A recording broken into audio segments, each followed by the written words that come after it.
저는 한국침례신학대학교에서 선교학을 가르치고 있는 사람입니다.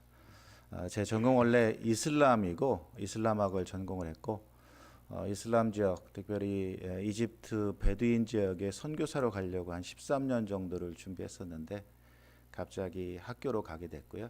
지금 한 17년 정도, 18년 정도 학교에서 선교학을 가르치고 있습니다. 얼마 전에 장례식이 있었다고 들었는데 정우탁 집사님이신가요? 제가 주보를 보다가 깜짝 놀랐어요. 주보에 보니까 11월 2일 기도 순서가 정우탁 집사님이시더라고요. 아마 이제 장례식이 있었던 걸로 보면 제가 자세한 얘기를 못 들었기 때문에 좀 몸이 안 좋으셨을 텐데 마지막까지 기도 순서를 맡으셨던 걸 보고 이분은 어떤 분이 제가 만나본 적은 없는데 정말 예배하는 삶을 살다 하나님의 부르심을 받았구나. 그 생애가 얼마나 행복하고 또 하나님께서 기뻐하실까라는 생각이 좀 들었고요. 여기 누가 유족분들 계신데 하나님의 놀라운 축복과 위로가 함께 하시길 주님의 이름으로 기도드립니다. 제가 지금 하백살미라는 제목을 붙였는데 아마 정우탁 집사님께서 하나님 백성의 삶을 살고 가신 분이 아닐까라는 생각을 잠깐 여기서 주보 보다가 어떻게 갑자기 11월 2일 날 기도를 하셨지라는 생각이 갑자기 문득 들었습니다. 제가 아마 이 교회 온 지 한 7년 정도 된 것 같습니다. 7년 전에 잠깐 방문했다가 설교를 하고 간 적이 있었는데 이번에도 저희 신일광 목사님께서 도움을 주셔서 제가 올해 9월 1일부터 내년 8월까지 안식년인데 신 목사님이 도와주셔서 여기 미드 아메리카에 1년 동안 교환 교수로 지내기로 이렇게 돼 있었습니다. 근데 저희 부모님께서 두 분 다 아프셔가지고 올 1년 동안 내년 8월까지는 집에서 부모님을 케어해야 되는 상황이 돼서 사실 오지 못하고 계획대로라면 올 6월이나 7월쯤에 아마 여기 멤피스에 와서 한 1년 정도 지내다 갔을 건데 국내에서 부모님 케어하다가 잠깐 미국에 방문하게 되었는데 또 이렇게 귀한 시간을 주셔서 오늘 말씀을 전하게 됐습니다. 제가 말씀을 준비하면서 말씀 전하기 전에 이 코도바 한인 침례를 위해서 기도해야 되겠다라는 생각이 들어서 혹시나 하고 인공지능에다 한번 물어봤습니다. 제가 11월 16일 날 코도바 한인 침례교회에 가서 말씀을 전해야 되는데 이 코도바 한인 침례교회를 위해서 어떻게 기도하면 좋을까라고 질문을 딱 넣었더니 3초 만에 만들어진 이 기도문이 이겁니다. 사랑과 은혜가 충만하신 하나님 아버지, 오늘 이 시간 저희를 하나님의 집으로 불러주심을 감사드립니다. 먼 땅 코도바에서 흩어져 살아가지만 우리를 하나로 묶으시는 주님의 성령 안에서 예배하게 하시니 영광을 돌립니다. 이렇게 쭉쭉쭉쭉 이렇게 해서 기도문을 작성해 줬어요. 제가 다시 질문했습니다. 이게 기도 맞아? 라고 질문했습니다. 그랬더니 이 인공지능이 뭐라고 답변을 했느냐면 방금 드린 글은 이게 기도도 아니고 인공지능 자체가 글이라고 얘기를 했어요. 방금 드린 글은 설교전 대표기도 형식이라 다소 정돈되고 설명적인 어조가 섞여 있습니다. 말 그대로 하나님께 드리는 기도로 들리기에는 조금 설교적이고 문학적인 느낌이 강했을 겁니다. 기도는 결국 하나님 앞에 직접 마음을 올려드리는 언어이기에 설명이나 꾸밈보다 간절함과 경건 그리고 인격적 호소가 중심이 되어야 합니다. 아래는 같은 내용을 진짜 기도로서 다시 쓴 버전입니다 하면서 다시 기도문을 3초도 안 돼서 만들어졌습니다. 그게 이 다음의 기도문입니다. 앞으로 가네요. 이런 기도문을 만들었습니다. 제가 여러분들과 함께 한번 질문해 볼까요? 이게 기도 맞습니까? 사실 인공지능이 굉장히 많은 일들을 할 수 있고 기도문은 작성할 수 있지만 사실 이건 기도는 아닙니다. 그냥 기도문입니다. 제가 선교학 교수라 다시 한번 질문을 해봤습니다. 저는 선교 전략을 가리키는 사람인데 이슬람 도시 빈민 지역에 어떻게 복음을 전할까를 연구를 했기 때문에 선교 전략을 학교에서 가르치고 있는데 제가 다시 질문을 했습니다. 현대 선교 전략에 대해서 설명해 줘 라고 질문을 했습니다. 그랬더니 제가 깜짝 놀랄 정도로 제가 이슬람으로 PhD를 했고 선교 전략을 17년 동안 가르쳤던 사람이 깜짝 놀랄 정도로 정말 완벽한 전략을 만들어줬습니다. 그래서 제가 이렇게 다시 요청을 했습니다. 야, 네가 이렇게 현대 선교 전략에 너무 잘하는데 너가 선교해라 라고 했더니 인공지능이 이렇게 답변을 합니다.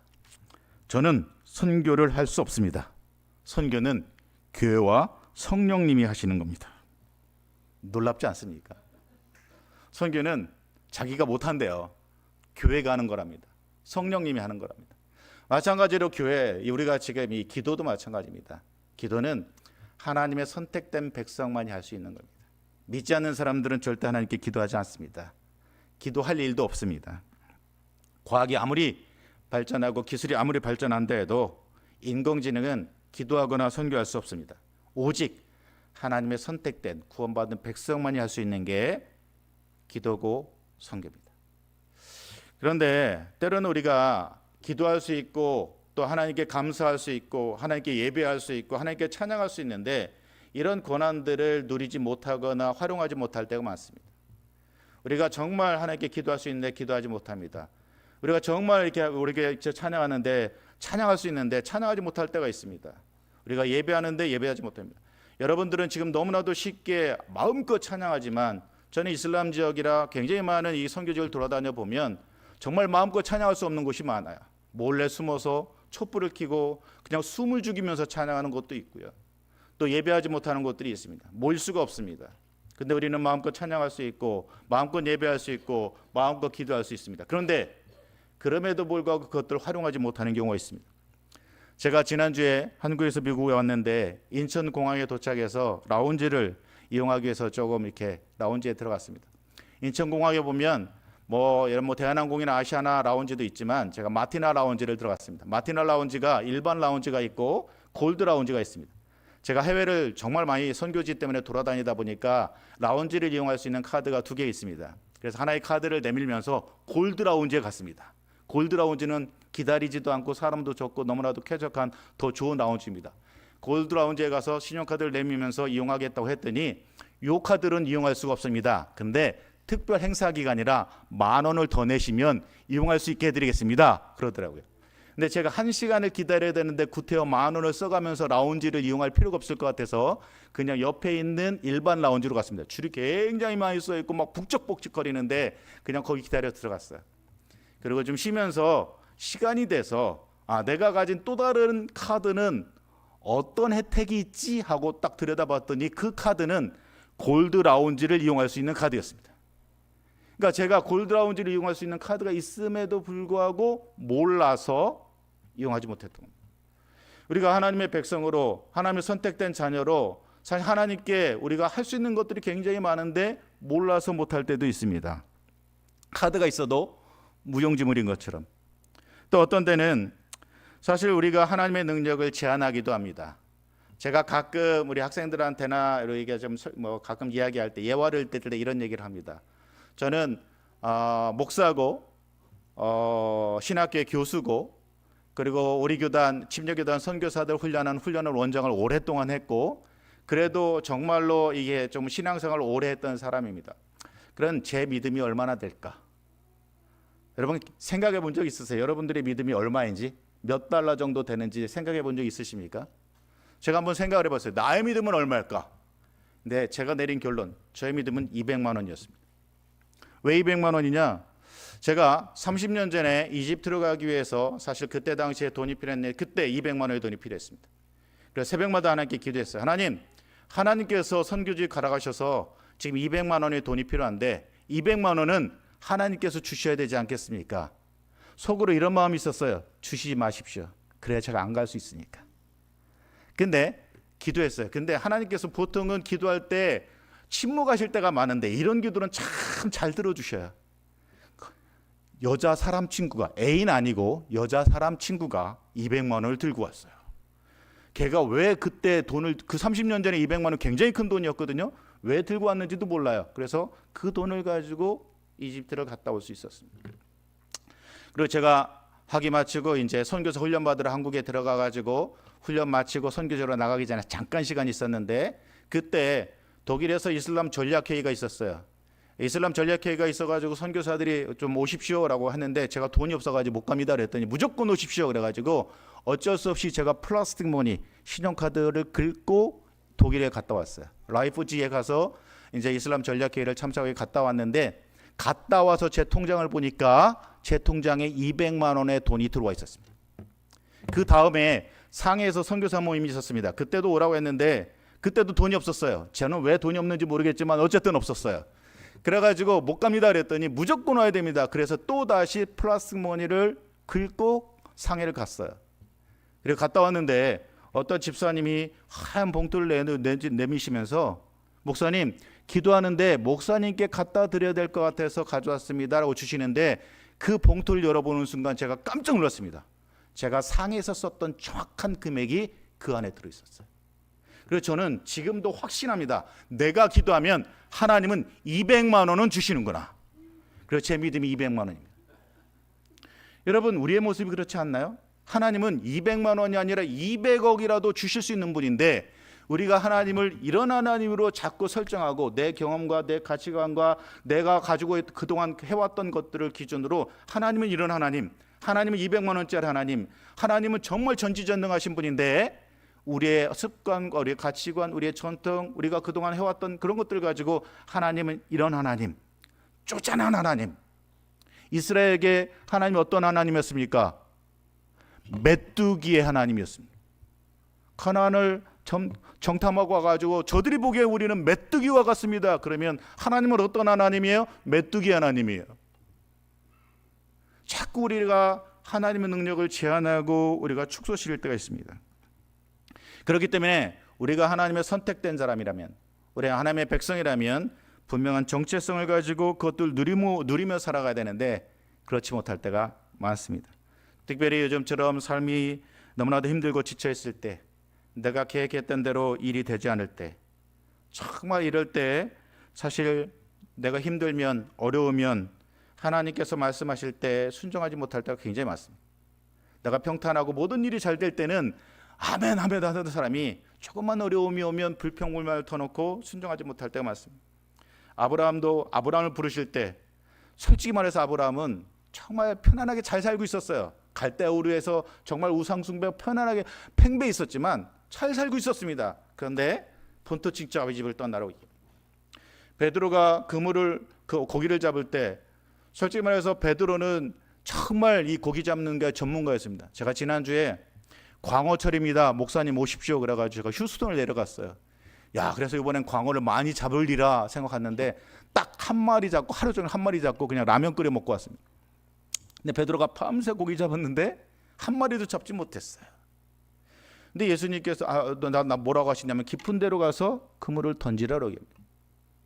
그랬더니 그물이 찢어질 정도로 그물 잡습니다. 그러니까 아브라함이 하나님 말씀에 순종했더니 열방의 아비가 되고, 베드로가 정말 말이 안 되는 그 말씀이었지만 순종했더니 그물이 찢어질 정도로 고기를 잡게 됩니다. 여기서 우리가 한 가지 기억해야 될 것이 뭐냐면, 하나님께서 우리에게 무언가를 요구하실 때, 하나님께서 우리에게 무언가를 요청하실 때 우리가 어떻게 그 일을 할까라고 생각하면 내 상황이 보이게 되고 내 형편이 보이게 됩니다. 그런데 왜 우리가 순종해야 되느냐 생각하게 되면 아주 단순해집니다. 우리는 하나님의 백성이고 하나님께서 우리를 선택하셨고 우리를 부르셨기 때문에 그냥 무조건적으로 순종하는 겁니다. 그러니까 순종하면 그 나머지는 하나님께서 책임지시는 겁니다. 그래서 오늘 본문을 중심으로 우리가 하나님의 백성인데, 제가 하백삼 그랬는데 하백삼 뭔지 모르시죠? 요즘에 한국에는 다 줄여서 얘기를 해요. 하나님 백성의 삶입니다. 저는 선교학 교수인데 하백선이란 말을 많이 써요. 하백선, 하나님 백성의 선교. 요즘 뭐 복세 편살 이런 말 아세요? 복잡한 세상 편하게 살자. 이게 복세 편살이에요. 쇼트와킹, 짧지만 확실한 행복, 쇼트와킹 이렇게 얘기합니다. 요즘 젊은 애들은 왜 이렇게 줄여서 말하는지. 독가, 교수님 독가에서 만나요? 그래. 독가가 뭐야? 그랬더니 도서관, 카페. 뭐 이런 거 이렇게 줄여서 말하는데 저도 그냥 하나님 백성의 삶, 그래서 하백삼이라고 얘기했는데, 오늘 이 본문을 중심으로 출애굽기 19장 4절부터 6절까지의 말씀을 중심으로 하나님 백성의 삶이 어떤 것인지, 그것이 우리에게 어떤 의미가 있는지 몇 가지로 나눠 살펴보려고 합니다. 첫 번째, 하나님의 백성의 삶은 내가 아니라 하나님이 우리를 선택하셨다는 것을 아는 삶입니다. 오늘 본문은 하나님께서 이스라엘 백성들을 출애굽시키시고 시내산에 도착해서 모세를 불러놓고 이게 선민의식을 체결하는 장면에 대해서 얘기하고 있습니다. 본문 4절에 보면 내가 애굽 사람에게 어떻게 행하였음과 내가 어떻게 독수리 날개로 너희를 업어 내게로 인도하였음을 너희가 보았다라고 얘기하고 있습니다. 지금 이스라엘 백성들은 애굽에서 고된 노예 생활을 한 40년 했습니다. 400년 동안 했습니다. 40년? 400년? 예, 자꾸 헷갈리네요. 그리고 힘든 광야를 거쳐서 지금 시내산에 도착했습니다. 모든 과정 속에서 하나님께서 어떻게 행하셨는지, 또 이게 홍해를 건너고 이 광야를 거쳐서 어떻게 하나님께서 그들을 인도하셨는지를 그들이 직접 눈으로 보고 체험했다는 것입니다. 즉 이스라엘 백성들을 하나님께서 구원하셨다, 구속하셨다라고 말씀하고 있습니다. 여기서 한 가지 우리가 알아야 될 건 뭐냐면, 우리가 하나님을 선택한 것이 아니라 하나님께서 우리를 선택하셨다는 겁니다. 그러니까 우리가 어떤 자격이 돼가지고 어떤 능력이 돼서 우리를 선택하신 게 아니라, 이것은 하나님의 전적인 은혜로 우리를 선택하셨고, 그것이 바로 은혜라는 것입니다. 여러분, 저는 이슬람을 전공했기 때문에 타종교를 가르칩니다. 제가 박사과정 공부할 때는 한 학기는 꾸란 들고 다니고 한 학기는 불경 들고 다니고, 내가 그래서 속으로 이러다가 내가 개종하는 거 아닌가 그랬는데, 제가 이슬람을 가르치고 힌두교를 가르치고 불교를 가르치는데, 여러분, 세상에 굉장히 많은 종교가 있습니다. 근데 세상의 모든 종교들은 인간이 자신의 필요에서 신을 찾아갑니다. 근데 유일하게 기독교만은 하나님께서 우리를 찾아오셨습니다. 하나님께서 우리를 찾아오셔서 하나님 백성 삼아주셨습니다. 그리고 하나님께서 태초부터 약속하신 것들을 지키기 위해서 어떻게 하셨느냐? 자신의 가장 사랑하는 독생자 아들 예수 그리스도를 이 땅에 보내시고 십자가에 내어주심으로 우리를 하나님 백성 만들어 주셨습니다. 예수님께서도 뭐라고 말씀하시느냐? 내가 너희를 택한 것이 아니요 너희가 나를 택하여 세웠다라고 말씀하고 있습니다. 그래서 하나님께서 나를 선택하셔서 당신의 자녀 삼아주셨기 때문에 우리는 하나님의 백성으로 살아가야 됩니다. 사실 우리가 선택했다면 우리가 버림받을 수도 있습니다. 하나님께서 야, 너는 이제 자격 기준이 안 맞아 하고 이렇게 포기할 수도 있습니다. 근데 하나님께서 독생자 아들 예수 그리스도의 피값으로 우리를 선택하셨기 때문에 절대로 하나님께서는 우리를 포기하지 않으십니다. 우리는 손을 놓을지라도 하나님께서는 우리를 절대로 포기하지 않는다는 겁니다. 그럼 우리는 그런 정체성, 그런 자부심을 가지고 살아가죠. 믿는다는 것이 창피한 것이 아니라 정말 자랑스러운 것이 되어야 됩니다. 두 번째로 하나님 백성의 삶이란 뭐냐면 하나님의 말씀과 언약을 지키며 사는 삶입니다. 여러분 5절과 6절에 보시면 너희가 다 내 말을 듣고 내 언약을 지키면 너희는 모든 민족 중에서 내 소유가 되겠고 너희가 내게 되어 제사장 나라가 되고 거룩한 백성이 되리라 말씀합니다. 여기서 거룩이란 말이 나오는데 거룩이란 말은 히브리어로 카도스란 말입니다. 카도스라는 말은 다르거나 구별된다는 말입니다. 근데 이 거룩이라는 건 우리의 노력에 의해서 얻어지는 것이 아니라 주어지는 것입니다. 그러니까 하나님께서 우리를 구속하셨고 우리를 구별하셨기 때문에 우리가 거룩해진 겁니다. 그러면 우리가 거룩해졌기 때문에 하나님의 은혜로 거룩해졌기 때문에 우리는 그 거룩해진 신분에 맞는 삶을 살아야 되고 그런 존재가 돼야 됩니다. 그러니까 세상과는 달라야 됩니다.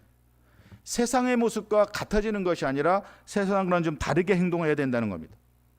이제 우리가 예전에 우리 찬양했던 것처럼 너 구원 받았네 우리 구원 받았네 이렇게 찬양했던 것처럼 우리의 구원을 자랑하는 공동체가 아니라 우리가 구원받고 천국 시민권을 보장받았기 때문에 그냥 그걸로 끝나는 것이 아니라 구원받았기 때문에 해야 될 일이 있다라는 겁니다.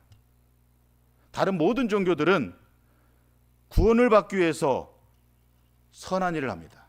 그런데 기독교는 구원받았기 때문에 선한 일을 해요. 하나님의 은혜로 하나님 백성이 되었고 우리가 구별되었기 때문에 이제부터 우리는 구별된 삶을 살아가야 된다. 근데 그렇게 하지 못할 때가 많습니다. 대표적으로 이스라엘의 절기를 보면 그렇습니다. 이스라엘 백성들이 왜 절기를 지켜야 됐는가?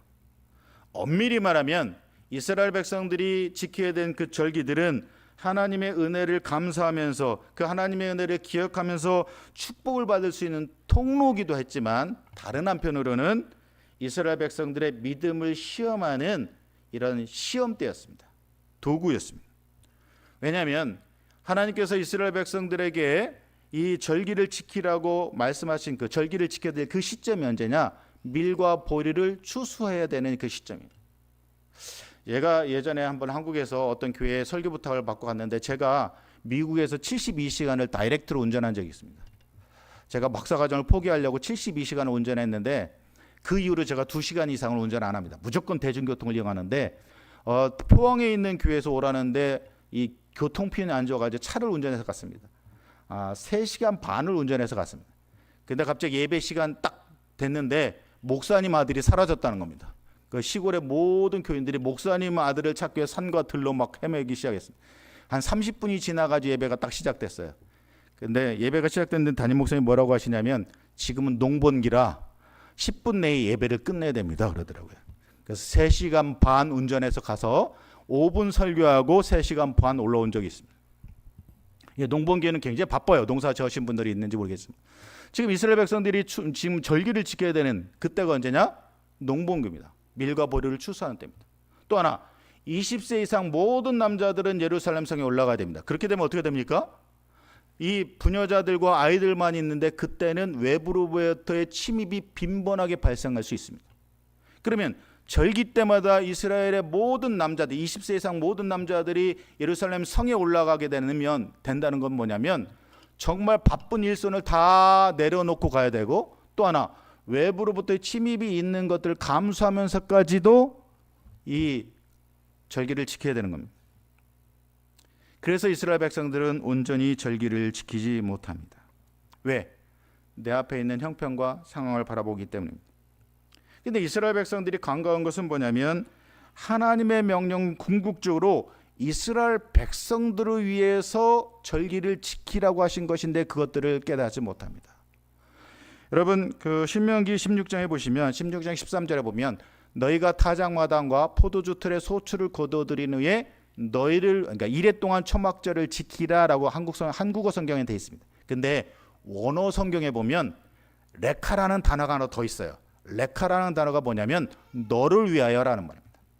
그러니까 이스라엘 백성들이 절기를 지키는데 너희 타작마당과 소출을 거둬들인 후에 너를 위해서 이레 동안 초막절을 지키라라고 말씀하고 있는 겁니다. 지금 하나님은 지금 이스라엘의 구원 역사를 기념하면서 절기를 지키는 이스라엘 백성의 순종을 통해서 하나님과 이스라엘 백성들의 온전한 신뢰 관계를 회복하기를 원하셨습니다. 그러나 이스라엘 백성들은 자신을 구원한 하나님을 온전히 신뢰하지 못합니다. 근데 이스라엘 백성뿐만 아니라 우리도 마찬가지입니다. 우리가 하나님의 구원받은 백성이지만 하나님 백성이지만 우리를 구원하시고 우리를 구속하신 그 백성으로 살아가지 못할 때가 많습니다. 제가 처음에 말씀드렸던 것처럼 몰라서 또 우리가 하나님을 너무 축소시키거나 또 왜곡해서 내 믿음이 부족해서 하나님을 온전히 신뢰하지 못합니다. 우리가 기도한다고 하지만 온전히 하나님께 모든 것들을 내려놓고 기도하지 못할 때가 있습니다. 하나님이 전지전능하신 분이라고 우리가 입으로는 고백하지만 내 경험을 가지고 하나님은 이런 하나님이라고 우리의 생각 안에 가둬버릴 때가 많습니다. 그런데 하나님께서는 우리에게 뭐라고 말씀하시느냐? 이 타락한 세상 속에서 너희가 거룩한 삶, 하나님 백성으로의 삶을 살아내라고 말씀합니다. 내가 거룩하기 때문에 너희도 거룩하라고 말씀합니다.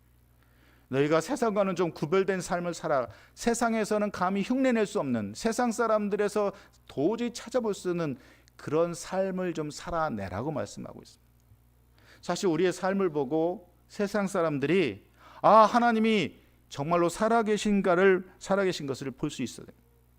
지금 절기를 지키라는 건 뭐냐면 이 절기를 지키는 것을 통해서 하나님께서 뭔가 영광을 뭔가 어떤 얻기를 위해서 그러시는 게 아닙니다. 우리가 기도하라고 그러는데 하나님께 기도해가지고 하나님이 더 뭐 어떻게 되는 것이 아니라 우리가 기도하는 것 통해서 우리가 찬양하는 것들을 통해서 우리가 예배하는 것들을 통해서 우리가 더 하나님 앞에서 온전해지고 성숙해지기를 원하시는 게 하나님의 뜻입니다.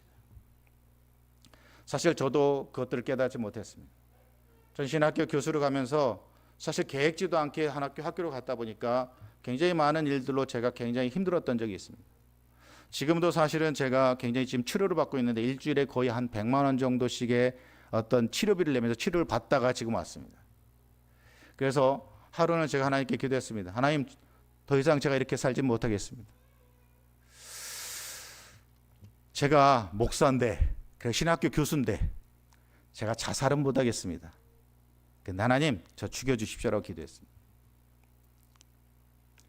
그때 하나님께서 저한테 어떤 말씀을 주셨느냐, 요한복음 8장 29절에 나를 보내신 이가 나와 함께하는도다 라는 말씀을 주셨어요.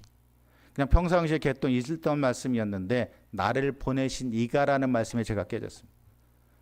나는 13년 동안 선교지로 가려고 준비했지만 신학교로 보내신 분이 하나님이구나. 그러면 그 보내신 하나님께서 가라고 할 때까지 내가 힘들다고 어렵다고 이것들을 피해갈 수는 없구나 하는 걸 깨닫는 순간 제가 하나님 앞에서 다시는 이런 기도하지 않겠습니다라고 결단한 적이 있습니다. 정말 우리가 이 땅 가운데서 정말 거룩한 삶을 살아내야 되는데 내 상황 때문에, 내 형편 때문에 내가 계획했던 대로 되지 않아서 정말 하나님이 있는지 없는지도 모르게 세상 사람과는 별반 다르지 않는 삶을 살아갈 때가 너무나도 많다는 겁니다.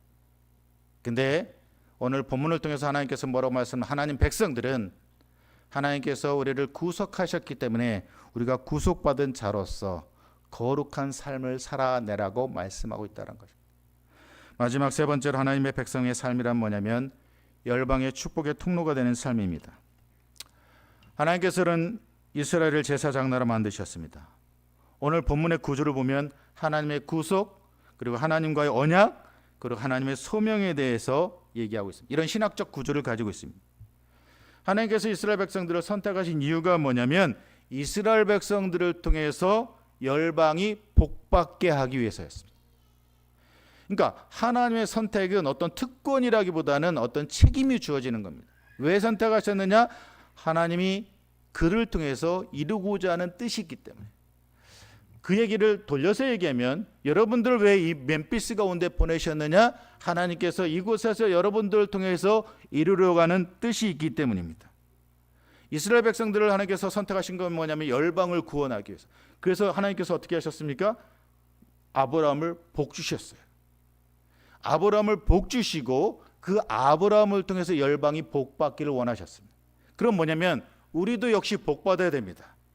여러분 교회에서 복이란 얘기하면 굉장히 세상적이고 굉장히 세속주의적이다라고 비판하는 사람들이 있습니다. 아니요, 그리스도인들은 복 받아야 됩니다.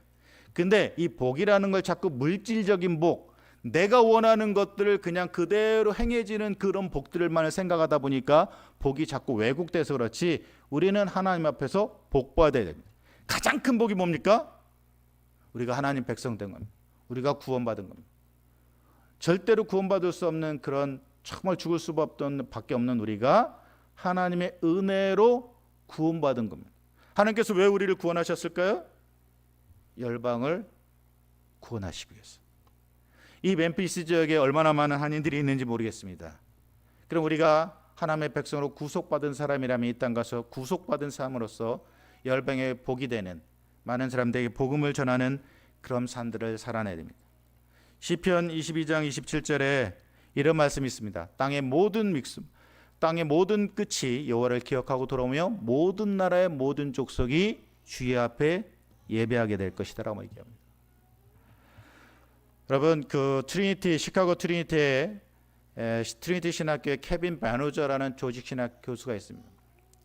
이 조직 케빈 베노저가 이런 얘기를 합니다. 우리가 가지고 있는 성경, 이 성경은 하나님의 구속사를 이야기하고 하나님의 선교를 이야기하고 있는 것이다. 그러니까 창세기부터 계시록까지 하나님의 선교를 이야기하고 있다. 그럼 이 성경의 저자가 누구냐? 성부 하나님이다. 이 성경의 주인공, 이 중심 인물이 누구냐? 성자 예수님이다. 그리고 이 성경의 연출자가 누구냐? 성령 하나님이다. 그러면 교회는 뭐냐? 이 땅 가운데 복음의 연극단이라는 거예요. 그러면 이 성경 자체가 하나님의 선교를 말하고 있는 디바인 드라마, 신적인 드라마인데, 이 신적인 드라마의 제작자가 성부 하나님이고 중심 인물이 성자 예수님이고 연출자가 성령 하나님인데, 교회는 이 복음의 연극단으로서 세상 가운데서 복음을 세상 사람들에게 말로만이 아니라 눈으로 볼 수 있게 해줘야 된다고 얘기합니다. 그럼 우리가 세상 사람들이 예수 그리스도 알지 못하는 사람들이 여러분들의 삶을 보면서 여러분들을 통해서 정말 하나님께서 살아계시고 하나님께서 이 땅 가운데 예수 그리스도를 보내셨다는 것들을 믿을 수 있게 해야 된다는 겁니다. 그 일을 위해서 여러분들을 먼저 구속하셨고 그리고 구속적인 삶, 하나님 백성의 삶을 살도록 하셨습니다. 그리고 여러분들이 이 땅 가운데 존재해야만 하나님의 구속사는 완성될 수 있습니다. 하나님이 지금 구원의 역사를 행하고 하시고 있는데 이 하나님의 백성들이 이 땅 가운데 존재해야만 이미 구원받은 하나님의 백성들을 통해서 열방이 복받게 되고 이 구속사가 완성된다는 겁니다. 그 일을 위해서 하나님께서는 내가 가고 싶은 곳이 아니라 하나님이 계획하신 곳으로 우리를 보냅니다. 때로는 에스겔서 37장에 얘기하고 있는 마른 뼈들의 골짜기로 우리를 보내실 때도 있습니다. 여러분 지금 한국을 떠나서 이 땅 가운데 오셨는데 어떤 목적을 가지고 오셨는지 각자 이유는 다를 겁니다. 사실 저는 조금 아까 말씀드렸던 것처럼 사실 13년 동안 정말 이슬람 이 선교지로 가겠다고 정말 준비를 했던 사람입니다. 옥스퍼드에서 공부하다가 좀 프랙틱한 공부를 하려고 사우스웨스턴 가가지고 그때 당시에 신광 목사님 만났고 그리고 좀 학교에 변화가 있어서 서든 세미나리에 가서 박사를 마치고 제가 미국에서 목회도 하고 있었고 워싱턴에 있는 대학에서 교수로 오라고 했는데 그 모든 것들 다 내려놓고 한국에 선교훈련 받으러 들어갔습니다. 그리고 선교훈련 마치고 파송식이 결정돼 있었습니다. 근데 파송식 한 달 5일 전에 하나님께서 모든 것들을 트셨어요. 그리고 학교로 보내셨습니다. 하나님께 제가 항변했습니다. 하나님 이게 뭡니까? 처음부터 교수하라고 그러지. 그러면 옥스퍼드에서 그냥 열심히 교수로 준비했을 텐데 아니 생뚱맞게 갑자기 선교하라고 해서 13년을 준비하고 하시고 막판에 이게 도대체 이게 뭡니까? 참 하나님이 알고 주신 분이에요. 그래서 제가 하나님께 싸우면서 제가 대전에 살기 때문에 대전에 건양대학교 병원에 앰뷸런스에 3번 실려갔습니다. 제가 최씨잖아요. 고집이 있어가지고 하나님께 씨름이 시작됐습니다. 근데 결국 하나님께서 학교로 보내셨어요. 전 지금도 하나님께 묻습니다. 왜 하나님 저를 학교로 보내셨습니까? 17년 동안 학교에 있으면서 제가 떠나고 싶을 때가 많았어요. 제가 지금 아파서 굉장히 많은 약을 먹고 있고 지금 설교 전에도 제가 진통제를 먹고 올라왔는데 제가 선교지만 딱 가면 이 통증이 다 사라져요. 제가 다음 주에도 사실 다음 달에도 카자흐스탄에 가게 되는데 선교지만 가면 이 아픈 것들이 다 사라져요. 하나님 저 선교지로 보내시지 왜 학교로 보내셨습니까? 지금도 계속 질문합니다.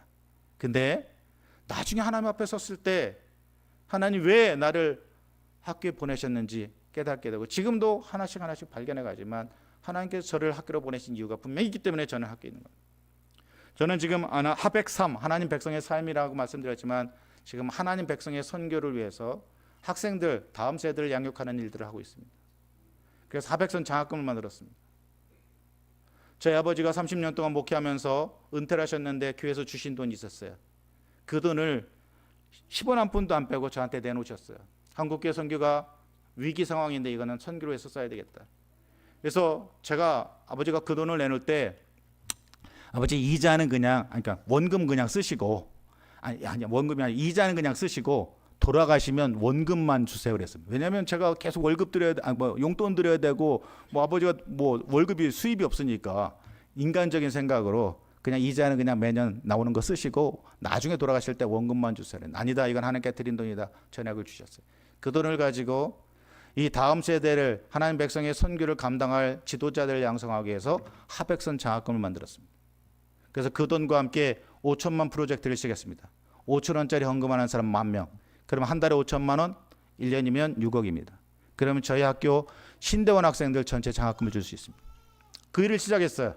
5천 원 커피 한 잔 값입니다. 한국에서 미국에서 한 40불 정도 되나 40불 정도 되나 1년이면 한 4불 정도 될 겁니다. 4불 정도 5천 원이면 4불도 좀 안 될 것 같은데 커피 한 잔 값 그 4불이 내 손 안에 있으면 커피 한 잔 값이지만 하나님께 드려졌을 때 어떤 기적이 일어나는지를 한번 보겠다. 하나님이 어떻게 역사하시는지 한번 보겠다.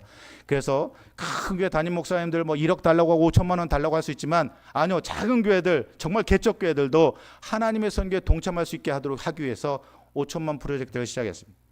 제가 돌아다니지도 않고 공부도 하지 않는데 그 돈을 통해서 지금 사실 시작한 지 얼마 안 됐는데 이 한 학기에 학기당 제가 장학금을 줬는데 한 학기에 한 1,000만 원, 2,000만 원씩 지금 학생들 장학금을 주고 있습니다.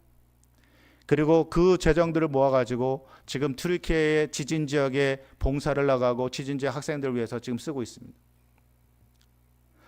하나님께서 저를 학교로 보내신 이유가 있기 때문에 저는 그 일을 감당하고 있습니다. 여러분, 이 코도바 한인 침례교회 이 땅 가운데 여러분들을 보내신 분명한 이유가 있습니다. 여러분들이 하나님의 백성으로 하나님의 선택받은 자로서 이 땅 가운데서 세상과는 구별된 그런 삶들을 살아가면서 하나님의 구속사에 아름답게 쓰임받을 수 있는, 그래서 하나님 앞에 섰을 때 잘했다, 착하고 충성된 종이라 인정받을 수 있는 그런 삶들을 살아내시기를 주님의 이름으로 부탁을 드립니다. 여러분들이 마음속에 가지고 기도하는 기도들 하나님께 부르주십시오. 하나님께서 응답하실 겁니다. 왜? 하나님께 선택하신 분이기 때문에. 여러분들이 선택한 게 아니라 하나님께 선택하셨기 때문에. 저는 저희 할아버지가 안 믿는 분이셨습니다. 최씨라 워낙 고집이 있으셨고 아버지도 내 뜻 지시고 뭐 농약도 드시고 제사밥도 못 얻어먹는데 내가 살면 뭐냐고 농약도 드시고 기찻길에도 누우시고 그러셨던 분인데, 저희 아버지가 13년 기도한 기도의 응답으로 마지막에 예수님 믿고 하나님 부르심을 받으셨습니다. 내가 원하는 때에 내 기도 응답이 이루어지지 않는다고 포기할 것이 아니라 내가 하나님의 백성이라면 끊임없이 주님께서 응답하실 때까지, 단 내가 원하는 데가 아니라 하나님의 뜻대로 그것이 이루어지기를 바라면서 기도하시고 이 땅 가운데서 거룩한 삶들을 살아내시고 그것들을 통해서 정말 이 주변 사람들에게, 내 이웃에게, 내 가족에게, 내 지인들에게 축복의 통로가 되는 삶들을 살아내시기를 주님의 이름으로 부탁을 드립니다. 기도하시겠습니다.